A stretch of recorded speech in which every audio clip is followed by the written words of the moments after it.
Hey besties! Hey! Welcome back for another episode of the Hello Bestie podcast. I'm Maggie. I'm Tashima. And today it's tea time! Yes. We are having a reading roundup, just letting you guys know.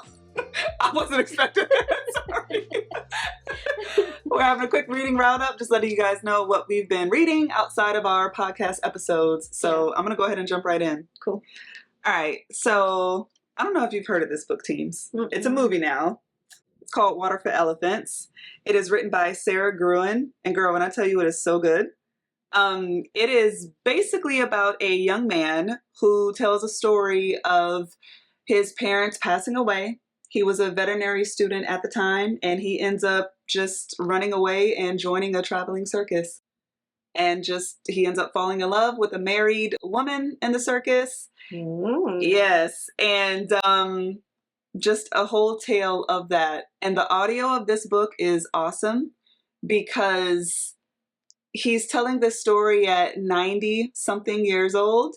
And it's a constant flashback of his life now. Okay. And then what his life was like when he was in the circus. So it's just a really beautiful story. I have not watched the movie yet. It's by Reese Witherspoon. I'm sure she did a good job, but you know how we are about that. The book is so good and I don't need to mess it up. Right. But you're like, why did they leave this out? Yes, it's so good. It's a New York Times bestseller. Highly, highly recommend. Nice. Yeah. What I read is Beautiful Broken Love by Shanora Williams. This book, when I tell you, it was everything. I love the cover.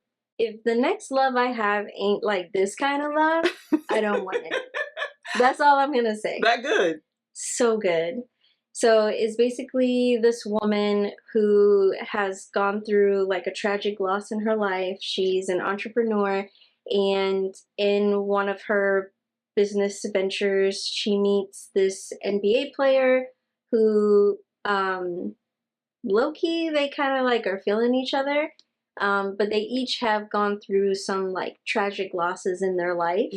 And it's like neither one of them are really in a place to kind of entertain being in a relationship or anything like that. But, you know, it just goes over like love, loss, and all the stuff in between. And when I tell you this book, I love it so hard.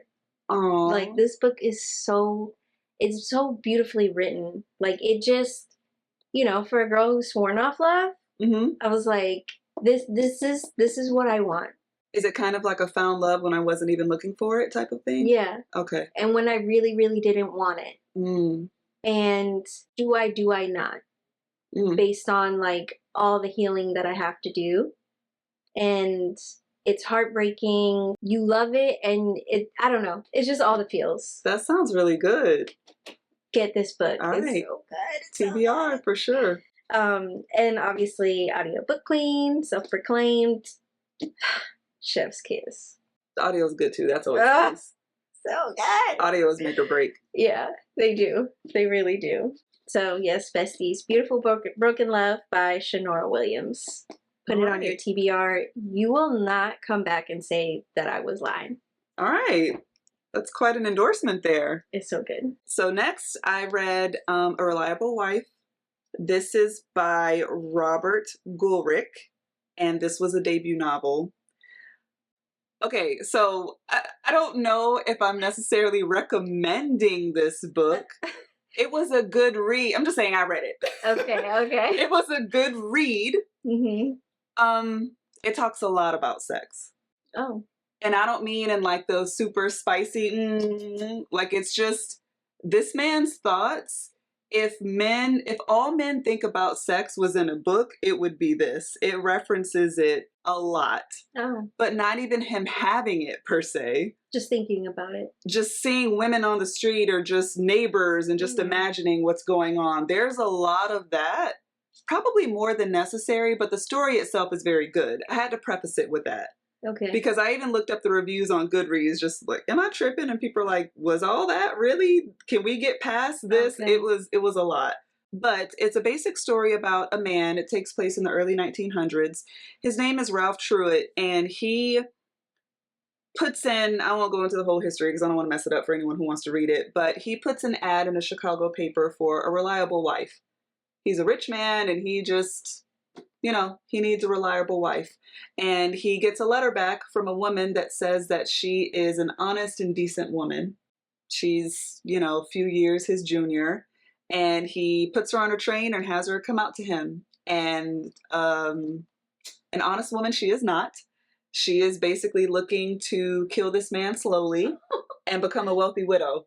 I love that. And does he give a play-by-play?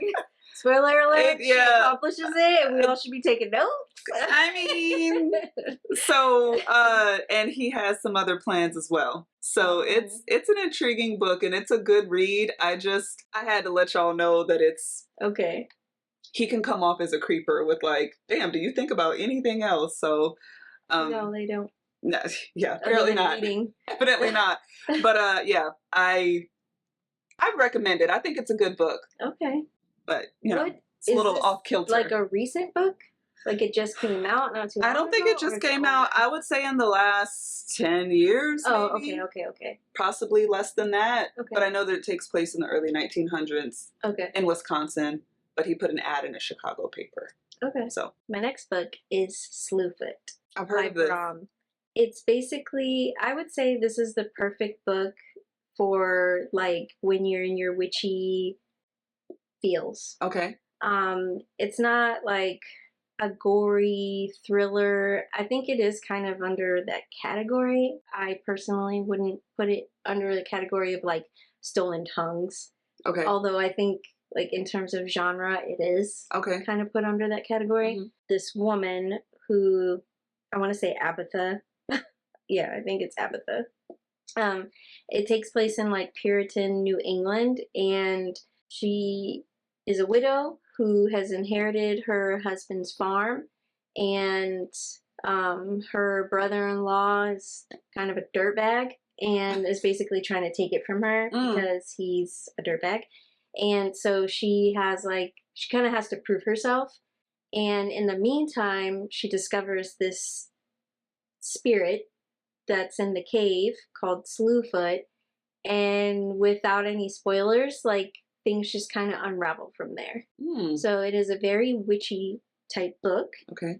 But it is so beautifully written.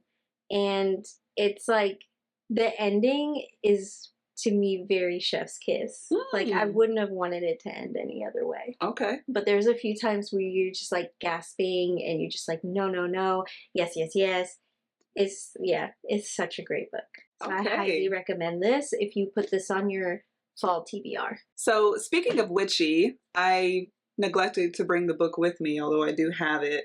So it's called Moonshine and Magic, and it's a cozy Southern Charms mystery. And when I tell you that it lives up to that title in every way, shape, and form, it is a murder mystery, but it's written in such a way that it does feel cozy, as odd as that sounds. It's about a girl who, she had left town and she comes back to her hometown and finds out very soon after her arrival, she finds her uncle dead. So hence the murder mystery. But this town is called Honeysuckle Hollow, and it is a town of kind of magical misfits. So essentially the idea is anyone who is a witch or a vampire, fairies, all these different types of kind of magical creatures left common society and they created Honeysuckle Hollow to have their own town. So no one feels weird, no one feels strange, you're accepted no matter what kind of thing that you are. And it's just, I don't know, it talks about her family and her coming back home and trying to make a way for herself and solve her uncle's death. And then she gets cursed in the meantime, a death curse. So then she has to try to figure out solving his death while removing this death curse from herself. And it's very cozy. It's very well written. Oh, I'm gonna have to I would say it's probably a YA version. She has a crush and there's kind of a little love triangle too, but it's not spicy. It's just more so, I don't know, it's very cozy and very Southern. There's lots of sweet tea, lots of big meals, and it's just a really good book. I love Yeah, that. Moonshine and Magic. It's written by Bella Falls. Okay. Yep. I'm gonna have to put that on my list. All right, my next book is the Legendborn series. I have my book 1 is in my car, so we're just gonna have to deal with book 2. Okay. So this is the Legendborn series by Tracy Deonn. This is like a YA, I don't know, it's like a supernatural type book. So it's this young girl, Bree, who starts at Chapel Hill University. Her father is a little overbearing, and so, you know, like she's just kind of like, let me live. I'm in college. She goes there with her best friend, and while she's there, she kind of gets indoctrinated into like a fraternity sorority situation that has like supernatural histories and stuff like that. And then as she goes down this journey, she starts discovering a lot of things about herself. I would say this is loosely inspired by Knights of the Round Table, and there are references to like Black roots and stuff like that in there, and I really, really enjoyed this book. Like I'm on book 2 right now of this series, but in terms of like book 1, it was really fun to read. So that's book 2, this Blood is March. Book 2, What's Blood book March. 1 called? Oathbound. Okay. I believe. Okay. But yeah, it's the Legendborn series. Okay. So there's 3 books as of right now, in this series. Okay, got it. So, but yes, highly recommend this book. Awesome. Another one I have is written by Paula Hawkins. It's the same author who wrote The Girl on the Train, which, did you read that one? I don't think so. Okay. But I know about it. It's really good. Okay. So New York Times bestseller, all the things. This one is called A Slow Fire Burning.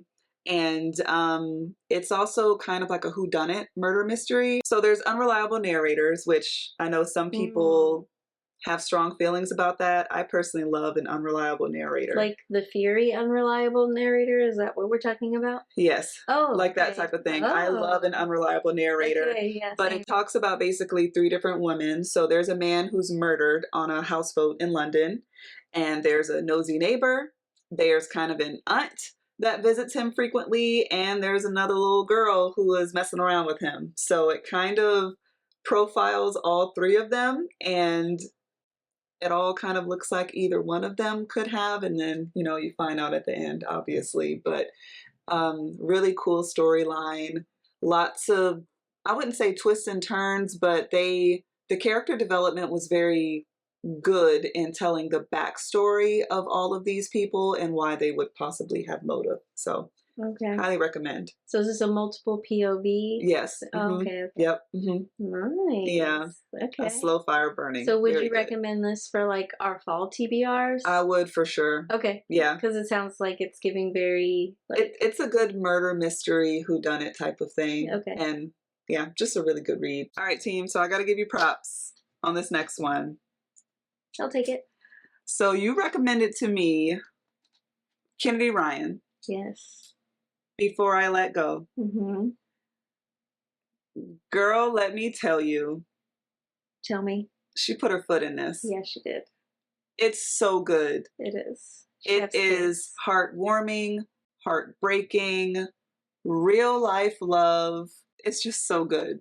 It is. It's hard to even really describe it other than like, you have to read it for yourself because it is so good. This tells the story. So this is a series, which is exciting. So this tells the story of Yasmin and Josiah, who are together. They end up getting a divorce, but it was one of those, all divorces are sad, right? But this one was particularly sad because there was no physical abuse. There was no, I mean, they got divorced for their own reasons. Well, he didn't really want it. She wanted it, but then she also didn't really want it. And it talks about depression and coming out of that and, you know, the loss of a child and just like all the emotional feels. And it's just a couple that you really feel like, but you guys belong together. And they also feel like they belong together too. So it's just kind of heart-wrenching in the way of like, but y'all did all that. You shouldn't have done that. You guys could have made it if you would have just. Right. So I don't, it's just an awesome book. And the whole Yes. series is good too. I'm waiting on book 2 actually to become available for me because I've been devouring these audiobooks for real, for real. In the Skyland series, I didn't realize that they play off of each other. I just thought it was the Skyland series and it's just 3 books. So this is book 1 of the Skyland series because I don't Correct. think I said Skyland series. I just said before I Right. let go. Yep. So I didn't realize when I got into the series that you really need to read these books in order. So when I got it, I read This Could Be Us, which is book 2 in the Skyland series. Okay. So I'm halfway through book 1. So when I started reading, so I love book 2. But just in terms of personal experience, it just felt very relatable. All of the characters feel, even the characters who aren't you and you don't see yourself in them, they just feel very real.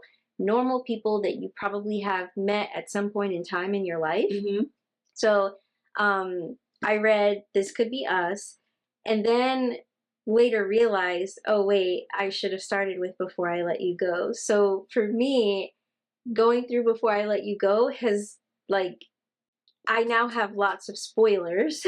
Oh, okay. Because okay. I've read book 2 first. So I highly recommend, if you get into this series, read them in order. And then also Kennedy Ryan, on her website, she has her own preferred book order for her books, which I think is super awesome because then you can read it in the way that she kind of has created these storylines.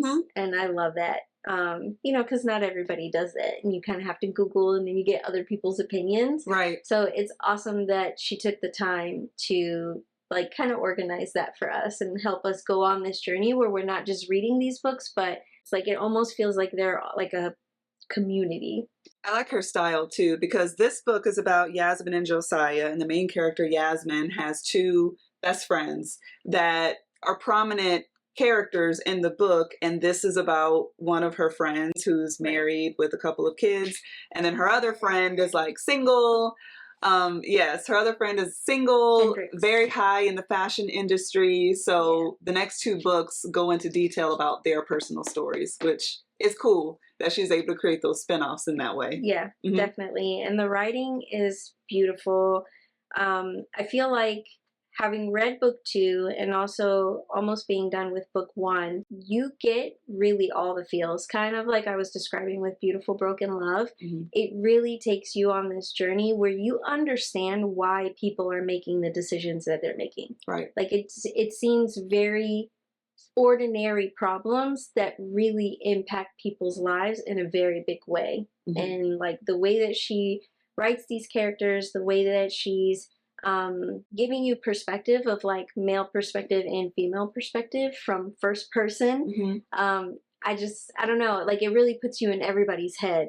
So you just really understand why people are making the decisions that they're making. And it's hard to even argue with that because it's like, I mean, I get it, but that's not what I want. And I just love it. So yeah, like even with this book, like I laughed, I cried, I was angry, I was happy. It's just all the things. Yes. So I'm looking forward to finishing book 1 and then getting into book 3. For sure. Yes. So, yes. Beautiful, beautiful books. And I mean, the covers. Hello. I know. I know. Like, who doesn't want this on their shelf? These are amazing. Look at these. Yes, they're gorgeous. I love them. This is another one that I recommended. Yes, you did. That you said you loved. Fire. So this is 7 Days in June by Tia Williams. Tell us about it, Maggie. It's so good, y'all. It is. It's so good. Yes. Just the opening of the book hooks you in too. It's funny, it's witty, it's good writing, it's a love story, it's a realistic story, it's sad, it's sweet. Yeah, hold it. You need to hold it. It's so good, you guys. She also put her foot in this. Yeah, she did. Look at the cover. It's so good, you guys. It's another one of those love stories that just, you know, like, you get it, but it's not always in the way that you want it. Right. And you understand it. And just these connections that people have that go past, like this book really gets you into like soul ties is a real thing. Mm-hmm. But just because you have a soul tie with somebody doesn't necessarily mean that you should be with that person, regardless of how much you want to be with that person. But that struggle that you have of like, do I not? I would say with this book and also the ones that we just discussed with Kennedy Ryan, there's a common theme of lost time. Mm-hmm. Kind of this thing of like, if you guys had have just talked, if you had just this, you missed all this time, but you needed that time apart. Right. Because regardless of what you would have discussed, you weren't ready for each other then. Right. And that's beautiful, but it's also really sad too. Right. But you had to break away and go live your life for a while, and you had to discover things and miss each other. And so 7 Days in June is basically about two authors who throughout the book, and this isn't a spoiler, but the fans basically kind of find out that these two unrelated authors have been using each other as main characters in their books. Mm-hmm. And then all the pieces just kind of like fall where they may after that. And there's, you know, like, I don't know, there's like that Louisiana vibe to it as well. And just in the way that she's describing like the different cities and stuff, like you just really are transformed from going from like a New York energy to like that humid Louisiana type energy. And everything about the writing in the books that we've described is just so beautiful. It is. So if you're looking for, you know, Black authors about Black people, and not just Black people, I would say minorities. Right. These are the authors and these are the books for you. Absolutely. Like you cannot go wrong. So yes, do it. So good. Awesome. All right. Well, besties, let us know some of your books that you have on your reading list, and then also what's on your TBR. And we have lots more books, so we'll definitely be back with another tea So many books, so little time. Right, exactly. So yeah, let us know down below, and we will see you in the next episode. Bye. Bye.